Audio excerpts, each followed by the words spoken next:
नमस्कार साथियों, एक बार पुनः आपका स्वागत है हमारे यूट्यूब चैनल पर। इस चैनल पर आप सुनते हैं उन कहानियों को जो हमारे साहित्य की धरोहर हैं, हमारे समाज के लिए उपयोगी हैं और हमारे समाज में एक नई प्रकाश का प्रसार करती हैं। आज की मूल कहानी ओशो रजनीश की कहानी से है, जिसका नाम है गाय और फ़कीर। इस कहानी को भावार्थ क्या है ये सब आप सुनेंगे। बहुत दिलचस्प कहानी है, आप सुनेंगे तो आप जानेंगे कि एक गाय के द्वारा हम क्या-क्या सीख सकते हैं। तो कहानी यूँ है, एक बार एक फ़कीर के आश्रम में रोज़ एक किसान जाता था। जाने के बाद में वो अपनी चर्चा करता था कि मुझे मुक्ति चाहिए, मुझे ये चाहिए, मुझे वो चाहिए, मुझे सुख चाहिए, मुझे शांति चाहिए। तमाम फ़रमाइशें वो रखता था फ़कीर के दरबार में। फ़कीर तो फ़कीर होते हैं, वो मस्त होकर के अपना कहते थे कि बस हर क्षण जियो, हर पल का आनंद लो, यही जीवन का सार है। लेकिन किसान कहता था कि मैं ये तो कर रहा हूँ, लेकिन मुझे मुक्ति और शांति का अनुभव नहीं होता। समय बीतता गया। एक दिन वही फ़कीर कहीं घूमने के लिए, कहीं टहलने के लिए, देशाटन के लिए जा रहे थे। रास्ते में वही किसान मिल गया। उस किसान के हाथ में एक गाय थी। गाय को देखकर फ़कीर ने किसान से पूछा कि कहाँ जा रहे हो और तुम्हारे साथ कौन है? किसान समझ गया कि फ़कीर आज उनसे मज़ाक कर रहे हैं, उनसे आज जो है उन्हें छेड़ रहे हैं। आखिर नहीं तो उन्हें क्यों नहीं पता था कि ये गाय है? तो बोले कुछ नहीं, ये गाय को मैं चराने ले जा रहा हूँ, इसको टहलाने ले जा रहा हूँ। फ़कीर ने कहा गाय को आप ले जा रहे हैं या गाय आपको ले जा रही है? किसान वहीं पर बैठ गया, हाथ में उसके रस्सी है और फ़कीर भी वहीं पे ठहर गया, दोनों की बात होने लगी। तो कब फ़कीर पहला सवाल करता है कि ये बताएँ, गाय को आप बाँधे हैं या गाय आपको बाँधे है? किसान कोई जब जवाब नहीं दे सका, तो फ़कीर ने कहा कि आप मेरी बात को समझ क्यों नहीं रहे हैं? आप आखिर ये बता दें मुझे, स्पष्ट करके कहें कि बाँधे कौन किसे है? गाय आपको बाँधे है या आप गाय को बाँधे हैं? किसान ने बताया कि नहीं, मैं गाय को बाँधे हूँ और उसने अपने हाथ की रस्सी को लहराते हुए कहा कि देखो ना, ये मैं रस्सी मेरे हाथ में है तो गाय को मैं बाँधा हूँ, गाय मुझे कैसे बाँध सकती है? फ़कीर कहता है रस्सी तो दोनों के गले में पड़ी है, एक दृश्य है, एक अदृश्य है। अर्थात गाय के हाथ में, आपके हाथ में जो रस्सी है वो गाय के गले में पड़ी है, लेकिन आपके गले में जो रस्सी पड़ी है वो गाय के हाथ में है, गाय के हाथ में उसकी डोर है। समझाने का प्रयास करता है फ़कीर, लेकिन किसान अभी तक नहीं समझ पा रहा है।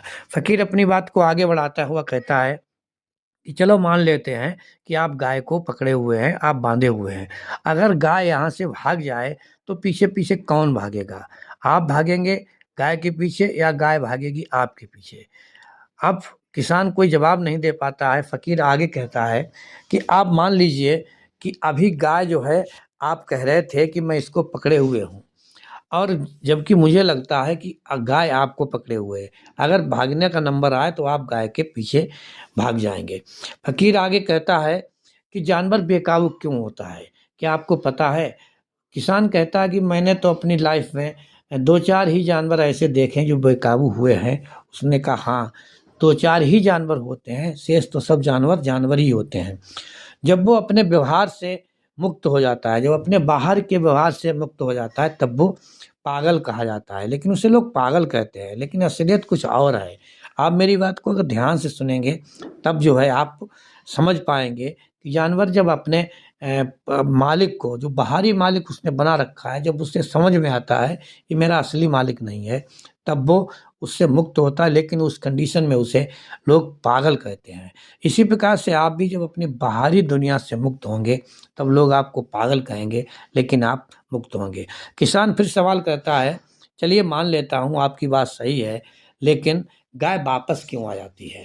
यदि मैं गाय को छोड़ दूँ, अगर माना कि गाय मुझे बाँधे है, मैंने गाय को मुक्त कर दिया, फिर गाय वापस क्यों आ जाती है? फ़कीर कहता है समझने का अंतर है, गाय वापस आती है किसी लालच से।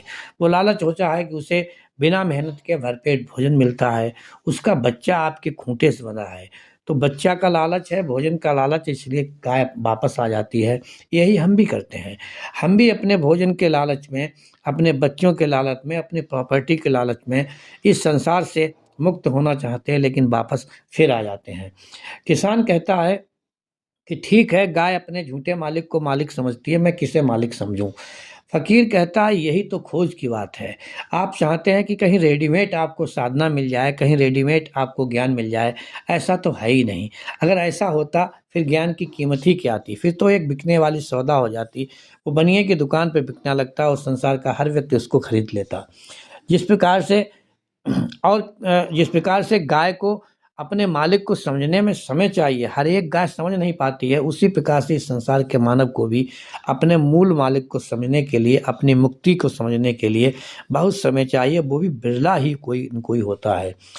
गाय की बात सुनकर के जब गाय के बारे में ऐसी बात सुनी है तो किसान फिर सवाल करता है कि अच्छा ये बताइए, गाय को पालना कितना नेक काम है? फ़कीर कहता है किस भूल में हो आप अभी भी अपने से मुक्त नहीं हो पा रहे हैं। आप कैसे भूल में? गाय को पालना कोई नेक काम नहीं है। आप देखिए कि एक जंगली गाय है, एक पालतू गाय है, इसमें मजबूत गाय कौन सी होगी? किसान सोचने को मजबूर होता है और कहता है कि जब मजबूत तो जंगली ही होगी। फिर कहता है फिर काहे की उसकी सेवा, काहे का पालना? आप पाल नहीं रहे हैं बल्कि आप माल रहे हैं और आपका मतलब आपका नहीं है, ये संसार के सभी जो मनुष्य हैं वो यही कर रहे हैं। जानवर को पालते नहीं बल्कि जानवर को धीरे-धीरे मारते हैं। किसान कहता है फिर ये बताएं गाय को व्यक्ति पालता क्यों है? फ़कीर कहता है यही समझने की बात है, ये अगर इतनी सी बात आपके समझ में आ गई, कोई किसी जानवर को नहीं पालता चाहे भले ही भी गाय क्यों ना हो। किसान कहता है नहीं पालता है, तो फ़कीर कहता है देखिए पालता क्यों है? मनुष्य आखिर जानवर को पालतू क्यों बनाता है? वो कह रहा है वो अपने दूध के लिए पालता है। वो उसे पता है गाय को अगर वो खिलाएगा पिलाएगा तो उसे दूध मिलेगा, दूध से मलाई मिलेगी, मक्खन मिलेगी, दही मिलेगा, तमाम चीज़ें हैं। वो लालच उसको दाना और पानी देने का काम करता है, वरना कोई भी जानवर को नहीं पाले।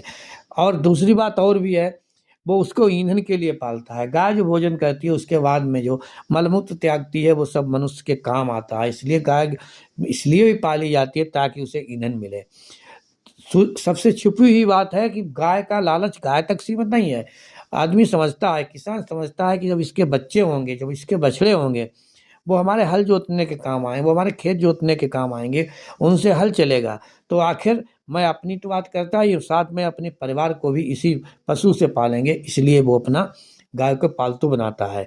और उससे भी आगे की बात है, इन सबसे बड़ा उसका एक लालच होता है कि वो उसे पैसे के लिए पालता है।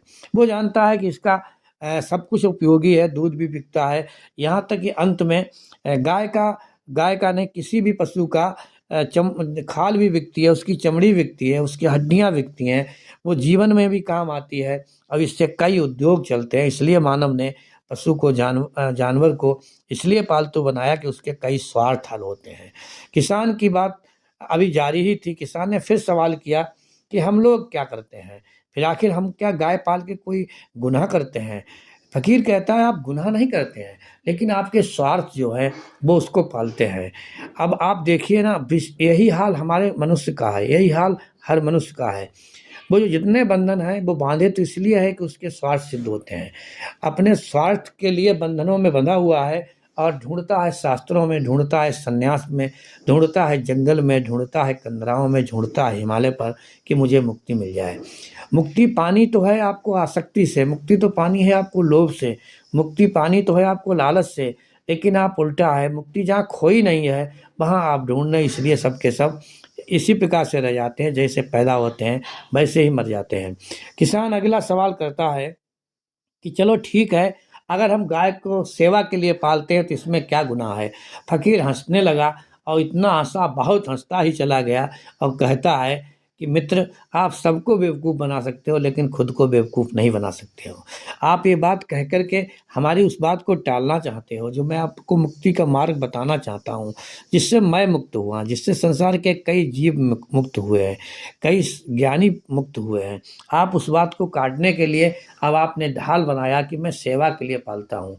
अगर आप गाय को सेवा के लिए पालते हैं तो आखिर अनाथालय में कौन से लोग रहते हैं, वो कौन सी माताएं रहती हैं? जिस माँ ने आपको जन्म दिया है आप उसको नहीं पालते हैं, झूठा इल्ज़ाम लगाते हैं कि गाय को आप माता मानकर पालते हैं। फ़कीर की बात सुनकर के किसान निरुत्तर हो गया, उसे समझ में आ गया कि हमारे बंधनों का कारण हम स्वयं हैं, हम ही अपना जाल बिछाए हुए हैं, उस जाल से मुक्ति संभव जभी है जब आप अंदर से जागृत होंगे। साथियों, ये कहानी आपको कैसी लगी यदि आपको अच्छी लगी तो आप शेयर करें, चैनल को सब्सक्राइब करें, लाइक करें, कमेंट्स करें और अपने मित्रों को ये ज़रूर भेजें ताकि वो भी लाभ उठा सकें और सरलतम मुक्ति का मार्ग जो इस कहानी में छुपा हुआ उसको ग्रहण कर सकें।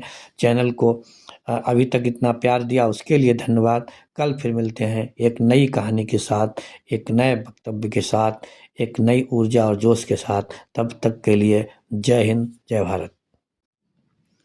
नमस्कार साथियों।